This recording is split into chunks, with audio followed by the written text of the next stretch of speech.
Avrei preferito ovviamente non affrontare il Covid, mai me lo sarei aspettato nelle elezioni del 2018. Pensieri e parole di Francesco Rucco, suo malgrado, nome e cognome destinati a entrare nei libri di storia a Vicenza alla voce il sindaco della pandemia. Una sfortuna, ma a ben guardare anche una grande opportunità, quella di lavorare in prima linea in questa guerra sanitaria per la città, per i vicentini. E la città ha risposto molto bene, l'amministrazione sono soddisfatto per il lavoro che ha svolto sia dal punto di vista politico come Consiglio Comunale e Giunta, ma soprattutto dal punto di vista tecnico operativo degli uffici che hanno costruito con me una serie di provvedimenti di sostegno alle famiglie, alle persone in difficoltà, ai disabili, agli anziani e poi anche alle nostre imprese che hanno subito un colpo molto forte e per alcuni casi anche letale.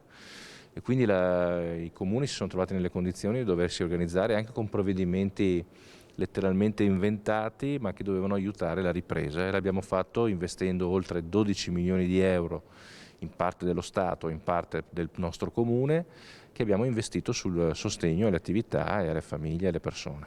12 milioni di euro che il comune di Vicenza in questi 2 anni ha investito nell'emergenza pandemica. La prossima mossa è affrontare il caro bollette. Il costo dell'energia viene fronteggiato dal governo con sostegni a livello nazionale per 6 miliardi di euro che però non basteranno. Anche i comuni dovranno fare la loro parte e Vicenza punta a rimpinguare il fondo di solidarietà.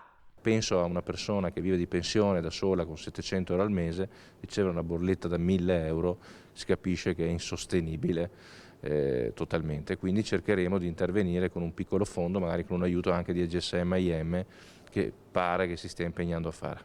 Intanto si naviga in direzione 31 marzo, quando dovrebbe scadere lo stato di emergenza sanitaria nazionale. Venendo meno questo presupposto che giustifica le limitazioni, le attività produttive sperano di potersi rilanciare.